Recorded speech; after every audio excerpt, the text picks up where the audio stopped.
Les doy la bienvenida a todos y a todas. Muchas gracias por acompañarnos en nuestro live de hoy. Este es un espacio para conversar sobre salud, bienestar, educarnos y también aprender sobre diversos temas que son súper importantes para la sociedad de hoy. Les recordamos también que al final de este programa vamos a ir leyendo las consultas que nos vayan haciendo nuestros televidentes, por así decirlo. Y empezando con nuestro tema de hoy, vamos a hablar de algo súper importante, sobre todo en esta fecha que ya se están terminando lamentablemente las vacaciones y faltan poquitos días para que llegue marzo.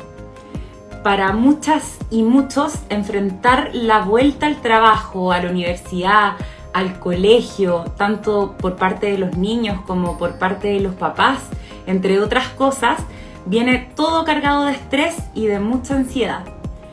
Ahora, ¿cómo podemos enfrentar esto de una forma más saludable? Y va por ahí dentro de los temas que vamos a hablar hoy, de cómo poder terminar el verano y volver a nuestra rutina del día sin tener la necesidad de cargarla de estas emociones un poco perjudiciales para nuestra salud. Es por eso que le vamos a dar la bienvenida a nuestro invitado de hoy, que es Gabriel González, psicólogo de MediSmart. Él es psicólogo licenciado de la Universidad San Sebastián y tiene un postítulo en psicología organizacional. Así que vamos a invitar a Gabriel para que pueda unirse. Ahí estamos. Hola Gabriel, ¿cómo estás? Te damos la bienvenida. Muchas gracias, ¿y tú? Bien, también. ¿Cómo? Cuéntanos, Gabriel, cuéntanos un poco más sobre la importancia de este tema que yo creo que nos afecta a todos por igual, sin excepción. Y me gustaría que nos explicaras primero por qué razón es que nos da tanto estrés y ansiedad volver de vacaciones a nuestra rutina diaria. Ya.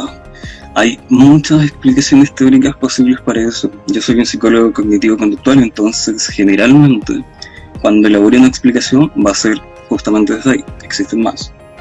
¿Por qué sería desde mi línea? Generalmente, cuando se habla de procesos psicológicos en general, se van a hablar siempre de tres variables, que van a ser primero los pensamientos, después las emociones y finalmente las conductas. ¿Por qué esas tres? Y las tres vienen de la mano, se interconectan y se generan la una a la otra. Entonces, ¿cómo es que saber eso me puede ayudar a entender cómo se genera la ansiedad o el estrés?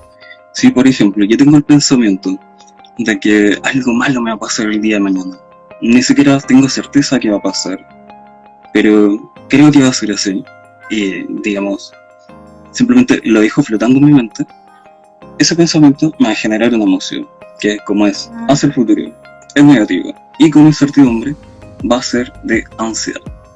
Si yo le meto más pensamientos, como por ejemplo, eso malo que va a pasar tiene que ver con el trabajo, tengo mucho trabajo que hacer y no lo voy a lograr completar, y eso significa que me van a retar, que me van a despedir, que quizá pase mucho tiempo sin trabajo, etcétera, etcétera, etcétera, puede que mi conducta al final sea de exigirme demasiado. Entonces voy a estar todo el rato pendiente, quizás pase muchas horas, me exceda el horario laboral formal. Por lo tanto, voy a empezar a descuidar mi sueño, quizás mis relaciones interpersonales, quizás mi desarrollo personal, en fin. Tengo un pensamiento que me genera emociones, que me genera una manera de actuar, que me genera finalmente un estado que se puede sostener en el tiempo, si no interrumpo o el pensamiento, o la emoción, o la conducta. Así es. Efectivamente, en realidad vemos como para las personas la vuelta de vacaciones tiene una connotación de estrés ya de base, independiente de si estuvimos trabajando o no estuvimos trabajando, de si se acaba nuestro periodo de vacaciones o no. Sin embargo, es súper extraño, porque en realidad uno debería volver más descansado y relajado posterior a haber tomado vacaciones. Claro, pero al mismo tiempo la idea de establecer ese contraste, de todo ese relajo, con todo lo que se viene después, con toda la imaginación de lo que se puede venir después, es lo que va causando eso. En el fondo uno se olvida de todo ese relajo vas pensando en todo lo que vas a tener que hacer y cómo quizás eso signifique posponer el autocuidado.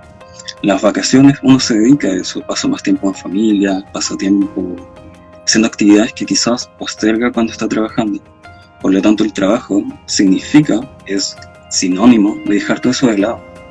Para mucha gente, al menos. Para esa gente, el trabajo genera estrés. Sí, pero el trabajo en sí mismo no es lo que genera estrés. Tiene mucho que ver con la manera en la que uno se enfrenta a la situación, cómo la visualiza, qué es lo que hace mientras está en ese contexto. Sí, hay distintas maneras de, digamos, ir sobrellevando eso. Si, por ejemplo, yo quiero cumplir con todas mis metas laborales, pero quiero estar sano también, entonces tengo que entender que el trabajo no puede ser el 100% de mi vida. Hay más áreas a las que les debo dedicar tiempo, de manera tal que pueda rendir bien en el trabajo. Es un poco paradójico, porque alguna gente piensa, ok, si me dedico de lleno al trabajo, voy a sobresalir, lo voy a hacer bien. Pero esa gente posterga otras áreas que podrían sostenerlo emocionalmente, de manera tal que puedan rendir bien en el trabajo. Ahora, ¿qué consejos nos podrías dar de cómo deberíamos enfrentar esta situación para que volver a nuestra rutina no sea una carga de emociones negativas? O sea, más que nada yo lo veo también desde la parte médica, como médico también uno ve que aumentan también las consultas a nivel de la plataforma, lo vemos en general con el equipo médico, yo también lo veo como directora médica, de que básicamente genera un estrés, ya sea por la televisión, al final es como si uno estuviera corriendo todo el día detrás de un león y se genera como una ansiedad como un poco anticipatoria. Entonces es súper importante el saber desde tu parte, que eres el experto, qué consejos nos podrías dar para poder enfrentar esta situación.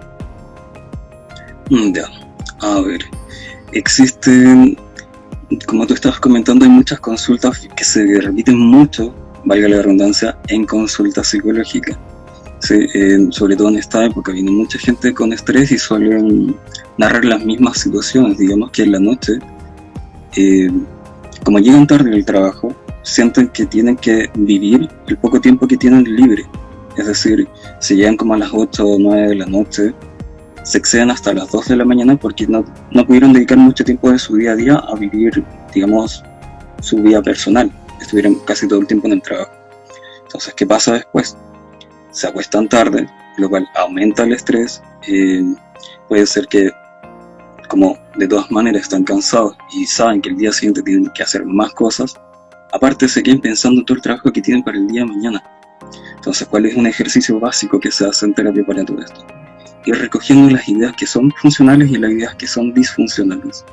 Las ideas disfuncionales se reanalizan para ir transformándolas. Por ejemplo, me puedo meter en el bucle de pensar que tengo tantas cosas que hacer para el día de mañana que no puedo dormir, pero eso no me ayuda a avanzar en las cosas de mañana. De hecho, me desgasta hasta tal punto que el día de mañana voy a estar muy mal, no voy a poder hacerlo bien.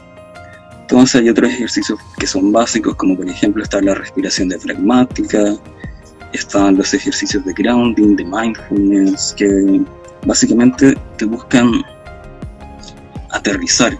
Te había hablado al principio de que habían 3 variables que influyen en todo esto. Entonces está el pensamiento, la emoción y la conducta. Si tú cambias la conducta, digamos, te induces a un estado de relajación a través de la respiración, entonces lo que sientes físicamente se vuelve incompatible con la emoción de la ansiedad o del estrés. Porque la ansiedad implica agitación, implica que tu respiración está acelerada, que te suben las manos, etcétera, etcétera. Si tú con conducta logras relajación muscular y una respiración pausada, se interrumpe eso, y al mismo tiempo puedes interrumpir el pensamiento que te genera lo demás. Entonces, ok, un ejercicio es la respiración diafragmática, la cuadrada, el grounding. Podemos hablar más o menos de cómo se realiza eso. La respiración diafragmática es súper simple de hacer. Básicamente consiste en inspirar durante 7 segundos, lentamente por supuesto, y fijarte que se vaya llenando el diafragma, no el pecho. Respirar hasta inflar la guatita. Después aguantar 3 segundos ese aire y después ir botándolo lentamente por la boca. Eso se hace hasta que hace efecto. A alguna gente le pasa que piensa en, por ejemplo, ya voy a hacer este ejercicio para que me quite la ansiedad rápido. Y mientras hace el ejercicio piensa en por qué no me quita la ansiedad ahora. Para eso está el ejercicio de Granby, que es un ejercicio que consiste básicamente en ir pasando por los distintos sentidos.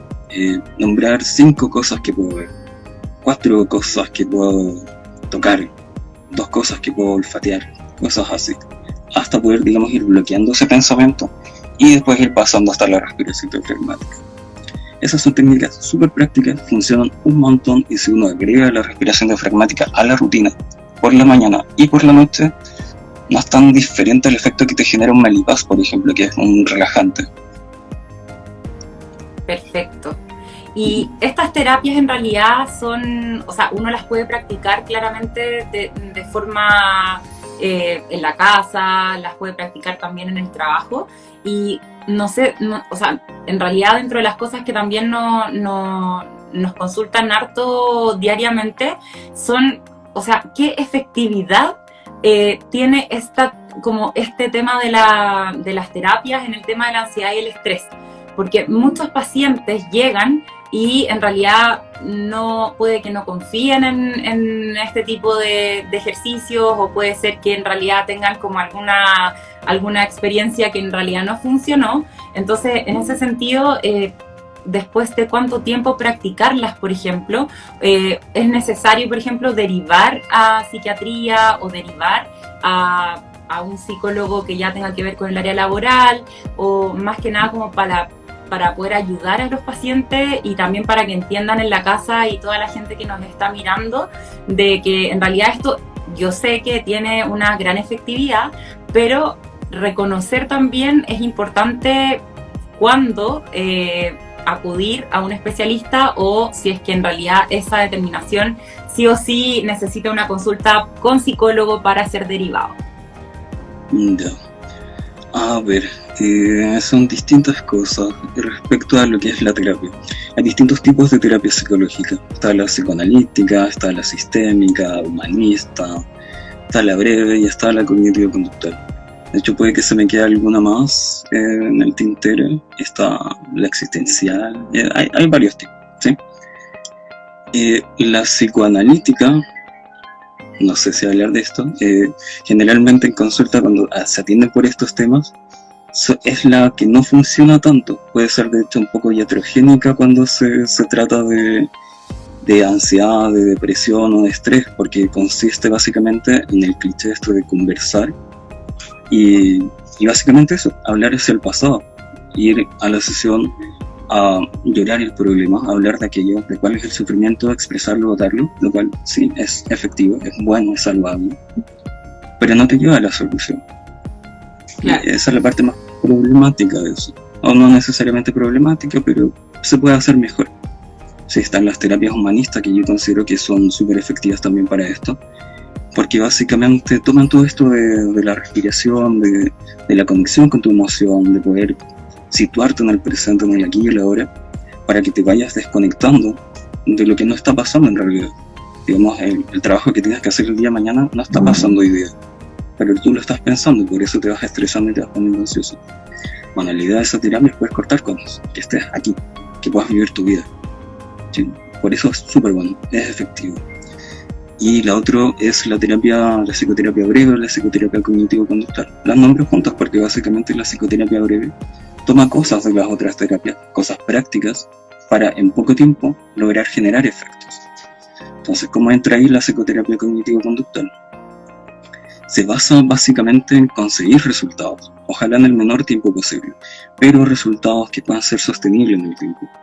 No nos sirve mucho tocar solamente lo más superficial, si una vez que se toma una vez que se acaba la terapia, después todo lo que avanzaste se pierde, porque en realidad no comprendiste por qué te pasaba lo que te pasaba. Entonces, ¿cuál es la idea? Poder juntar un poquito las cosas, hacer psicoeducación, enseñar por qué el ejercicio funciona, no solamente entregarte el ejercicio, explicarte bien cómo se hace, por qué se hace y qué es lo que te va a generar.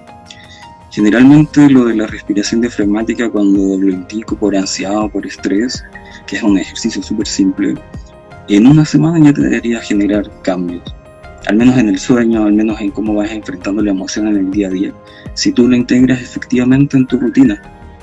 Sí, hay gente que piensa, no, es un ejercicio de respiración, algo tan simple. ¿Cómo es que eso me va a sacar de ahí. No les hace mucho sentido. Pero es porque no es el todo. Después de eso viene más. De hecho, es un ejercicio súper de base. Lo ideal es poder ir tomando cuáles son las ideas, las creencias, los pensamientos o tus dinámicas conductuales que te llevan a tener una relación negativa con lo que es el trabajo. Entonces, en no mucho tiempo, la terapia cognitivo-conductual logra responder a eso. Perfecto. Y mira, yo en lo particular he escuchado de una terapia que en realidad, bueno, considerando este tema de la vuelta a la realidad, por así decirlo, existe algo que en realidad activa como nuestro sistema simpático y parasimpático, que yo he escuchado que se usa como en estrés agudo, y también hay muchos psicólogos que lo utilizan también en este contexto de vuelta a clases o de vuelta de vacaciones, que en realidad son ejercicios simples que también se pueden hacer en la casa, y que es el MDR. No sé si tú en realidad lo recomiendas, si es que efectivamente eso tiene alguna efectividad en este tipo de estrés agudo. Tengo entendido que hay estudios que hablan de efectividad de eso, porque tuve pacientes alguna vez que tuvieron pacientes con TDA, que por ejemplo tenían muchas dificultades, generalmente ellos tienen dificultades en la concentración. Entonces los neuropsicólogos me han contado que les indican ese tipo de ejercicios que son súper básicos, de repente, como por ejemplo hacer algunos gestos, mirar hacia arriba, distintas cosas que son conductuales para poder inducir ciertas cosas, que sí tienen efectividad, que de hecho puede ser, por una parte, porque te activa algo ya desde lo cerebral, puede ser porque estableces asociaciones entre que ese método te entrega una solución, y por lo tanto cuando me siento mal genero eso y sé que me va a hacer un efecto positivo, lo cual es cercano a lo que es el placebo también. Entonces pueden ser ambas cosas de la mano. Perfecto. Sí, en realidad yo lo menciono porque lo he escuchado harto últimamente, que en realidad básicamente tienen que ver con movimientos oculares, y también lo he escuchado como la terapia de la mariposa, que básicamente aprovecho también de contarle a la gente que nos está viendo que también lo pueden intentar, y existen también videos en YouTube, y es algo que está, yo por lo menos en el momento que lo supe también lo estudié un poco, y está totalmente, entre comillas, validado también, y hay a muchos pacientes que les funciona. Yo en un par de ocasiones también la he, como entre comillas, mientras encuentran por ejemplo hora o algo así, también la he recomendado, y efectivamente básicamente es ir tocando lentamente y cerrando los ojos, y ir tocando la parte de la clavícula por un rato, y ir viendo como cuánto va disminuyendo el estrés, si ponemos como del 1 al 10 y partimos en el 10, estamos un rato haciendo esto, vamos viendo cuánto va bajando hasta así llegar a unos niveles que ya sean 2 o 1, cosa que en realidad disminuya un poco el estrés momentáneo. Ahora, otra cosa que te quería preguntar, y que en realidad yo sé que les importa mucho, es el tema de cómo enfrentar para los niños el tema de volver a la rutina. O sea, para ellos, o sea, nosotros como adultos podemos entenderlo, que efectivamente sí o sí tenemos que volver, nos genera un estrés, pero para los niños es un poco más complicado el levantarse más temprano, el volver a la rutina, y también en que ellos no entienden mucho de lo que está pasando como lo podemos entender nosotros, de que tenemos que seguir con la vida y que podemos controlarlo. No sé si nos puedes hablar un poquito de eso. Sí, de hecho ese tema me resulta bien entretenido, porque hay algunas técnicas que son bien de reestructurar la rutina, y que cuando los padres las escuchan piensan, ya, pero ¿cómo es que esto me va a solucionar las cosas? Pero reestructurar la rutina, cuando se va a cambiar la rutina, cuando se va a establecer una rutina nueva, es justamente lo que hay que hacer. Para los niños no es tan diferente la situación a como es para los adultos en realidad. En el fondo, hablando de lo emocional me refiero. volver a clases puede tener una connotación tal como lo hablábamos antes, que es dejar de lado los juegos, dejar de lado el pasar más tiempo con la familia, porque también mis papás van a estar trabajando, etcétera, etcétera. Y voy a tener que dedicar gran parte de mi día que dedicaba al juego a estar, en este caso, frente al computador haciendo las tareas, o en algunos casos presencial, y bueno, con todas las medidas que ahora se requieren para eso. Todavía, en fin, es así. Pasa de esa manera. ¿Cómo se establece control como padre desde aquello? Hay algo súper efectivo que se llama el calendario de recompensa. De hecho, es una técnica que tiene de verdad 100% efectividad si está bien hecha, si se plantea adecuadamente. Consiste básicamente en transformar el significado que tienen las cosas para el niño. ¿Cómo sería eso? Por ejemplo, si yo tengo que obedecer a una instrucción de mis padres, lo puedo ver como algo desagradable, lo puedo ver como algo que tengo que hacer, como una obligación, o lo puedo ver también como algo que me puede generar consecuencias positivas. La idea es insertar esa misma idea. Por ejemplo, lo que se hace en terapia, lo que yo suelo hacer es establecer las distintas actividades que tienen que tener el niño en el día a día. Levantarse, hacer la cama, tomar el desayuno, ordenar, estar a la clase a tal hora, y también estructurar las horas que son tiempos libres. Por ejemplo, si voy a jugar y tengo permiso para jugar 1 hora, ok, establecer consecuencias si esa hora es 1 hora y media, ¿sí? Que la consecuencia, por cierto, no es castigo. De hecho, esa es otra idea que se pone ahí, que no exista el castigo, que cuando pasa algo malo no se invente una consecuencia negativa, sino que lo positivo que podrías haber obtenido ya no lo obtienes. Entonces, después de generar el calendario, que sería una estructura de tu día a día, del niño en realidad, se va a ir puntuando cada vez que vayan cumpliendo las cosas que tienen que cumplir, de manera tal que para el final de la semana, dependiendo cuánto cumplió, se pueda ganar una recompensa generalmente inmaterial. La idea es que no se genere una asociación de me voy a portar bien porque me van a dar juguetes, sino me voy a portar bien y a través de eso voy a tener más tiempo de juego, voy a poder salir y compartir más con mis papás, se van a hacer un tiempo extra para estar conmigo. Entonces, cuando tengan que hacer tareas, ya no va a ser como la lata de hacer la tarea, va a ser a través de esto me voy a ganar un punto, voy a estar más cerca de, por una parte, recibir la felicitación de mis padres y por otra que eventualmente podamos hacer algo juntos como familia. Entonces, a través de eso, que es súper sencillo, se pueden generar muchísimos cambios, porque el niño se empieza a motivar y de hecho la idea es que empiece a ser proactivo, que eventualmente se pueda quitar eso y lo haga por su propia cuenta, porque se establece que, ok, si en el día a día hago cosas que a mis padres les satisfacen, o hago cosas que son buenas para mí, al final del día voy a tener consecuencias positivas y ya está, es un aprendizaje.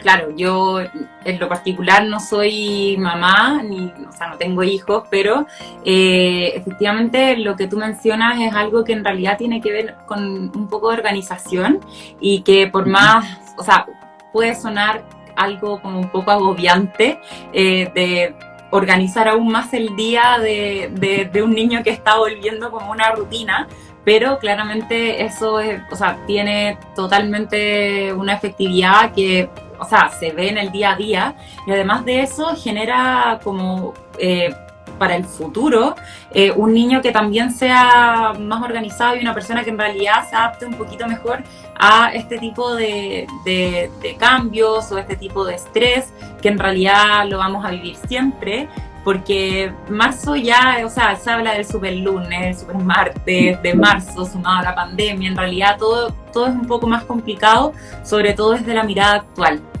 Ahora, si pudieras dejarle un mensaje final a todas las personas que nos están viendo para básicamente lograr aplicar todo lo que conversamos en este live, dentro de los consejos, las terapias, etcétera, ¿con qué te quedas?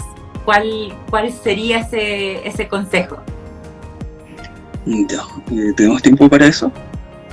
Sí. ¿Para desarrollarlo bien? Al principio, me remonto de nuevo, les había comentado de esas 3 variables que son pensamiento, emoción y conducta, que son las que están en todo proceso psicológico. Cuando digamos, hablamos de trastornos, ya sea depresión, ansiedad, lo que sea, podemos hablar incluso de recetas de pensamientos que si yo tengo en conjunto me pueden generar un trastorno. ¿Cómo sería eso? Si por ejemplo yo tengo una percepción negativa sobre mí mismo, sobre el entorno y sobre el futuro, voy a tener muy probablemente la emoción de la tristeza. ¿Ya? Y esa emoción de tristeza, acompañada de ese tipo de pensamientos, en lo conductual va a generar que yo no haga ciertas cosas. Por ejemplo, si es que me siento incapaz de, por ejemplo, lograr las cosas en el trabajo, de lograr las cosas en mi desarrollo personal, no tengo las habilidades, etcétera, etcétera. Entonces quizás en lo conductual no haga esfuerzo para poder sobresalir. De hecho me quede estático en el día a día. Si aparte tengo el pensamiento de que mi entorno es desagradable, tengo malas relaciones interpersonales y eso se va a quedar así, probablemente no me empiece a esforzar sobre mis relaciones interpersonales, porque ¿qué sentido tiene si está todo tan mal? Y si aparte tengo el pensamiento de que en el futuro las cosas van a salir mal de todas maneras, entonces, ¿por qué me voy a esforzar si no voy a conseguir las cosas? Entonces, ¿qué pasa? Tienes todo este pensamiento súper negativo, tienes esta emoción de la tristeza y tienes una conducta que es básicamente inactividad. Puede ser quedarte todo el día acostado, cortar relaciones interpersonales, descuidar tu apariencia, dejar de hacer actividades que te podrían hacer sentir bien. Tú vas al psiquiatra, le cuentas todo eso, te va a decir, tienes depresión, porque así es, se describe como tal. Entonces, ¿cómo se relaciona eso a todo esto? Tal como hay recetas de pensamientos, hay recetas de conducta. Si yo me comportara de todas esas maneras, aún si estoy bien, pero lo imito durante un mes, por ejemplo, eventualmente puede que me empiece a sentir triste y por lo tanto mi percepción sobre mí mismo va a empezar a deteriorarse. Con el estrés es exactamente igual. Si yo me comporto de manera tal que estoy totalmente entregado al trabajo, lo cual me impide quizás dormir, me impide tener relaciones personales que sean ricas, que sean cercanas, que sean con amor. Entonces, eventualmente todo aquello, como decía antes, que podría sostener mi estado de ánimo, lo estoy apartando. Entonces, un buen consejo que les podría dar es el volver de las vacaciones no significa tener que descuidar todo eso. De hecho, es otro motivo para poder establecer y, de hecho, ponerse como meta, quizá el desafío de establecer un equilibrio entre lo que consiguieron durante las vacaciones y lo que tienen que hacer durante la época de trabajo. Sí, no uno, no al otro, ambas cosas. Si la conducta, si tú la cambias, te va a generar emociones. Si tú te dedicas en la mañana a trotar, te levantas un poquito más temprano, comes saludable, vas a estar mejor en tu vida y vas a tener más energía. Si te despiertas con mucha ansiedad, ok, levántate 5 minutos más temprano, 10 minutos más temprano, dentro de lo posible, realiza una respiración diafragmática hasta estar tranquilito, hasta bloquear el pensamiento, y empieza el día bien, y después termina el día bien, termínalo también de esa misma manera, con la respiración diafragmática, teniendo contacto con tu familia, básicamente haciendo cosas que te van a hacer sentir bien. O sea, básicamente, en realidad, el mejor consejo en realidad que podemos sacar de esto es que, y también yo, es un consejo que también siempre le doy a los pacientes y que muchos lo hacemos y que en eso estamos súper alineados, es que efectivamente, aunque sea 5 minutos de una actividad que a nosotros nos guste, realizarla nos puede cambiar el día e incluso la semana. Sé que muchas veces cuesta y en realidad eso lo sabemos todos porque todos pasamos por periodos diferentes de estrés, de estas situaciones que en realidad muchas veces nos complican, pero no dejar de hacer las cosas que nos gustan. Efectivamente se nos viene marzo súper encima, pero ya Gabriel nos explicó dentro de su expertise cómo poder ayudarnos, algunos ejercicios, tomárselo con un poco de calma a pesar del contexto que estamos viviendo. Y en realidad, Gabriel, te damos las gracias por todos los consejos, las dudas que nos aclaraste, por la disposición también de haberte conectado, por haber aclarado las dudas en el tema de los niños. Y con esto ya habiendo hablado ya y abarcado toda la mayoría de las aristas, damos por finalizado el programa de hoy. Muchas gracias a ti, Gabriel, por la participación. Muchas gracias también a todas las personas que se conectaron y que nos acompañaron. Es un tema que en realidad da para largo. Tratamos de condensarlo en las cosas más importantes y claramente recordarles que si es que tienen alguna necesidad de consultar, de tener alguna consulta, de saber un poco más, de saber si necesitan alguna otra terapia o algún seguimiento, claramente pueden conectarse con todos los especialistas de nuestra plataforma. En general, las principales preguntas que hubo fueron en cuanto al tema de cómo controlar esta ansiedad a los ejercicios y cómo enfrentar la vuelta a clases de los niños, que fue lo que más nos preguntaron, cosas que fueron respondidas dentro del live. Así que les damos las gracias nuevamente por habernos acompañado y nos vemos en otra oportunidad. Así que chao y que tengan una buena noche.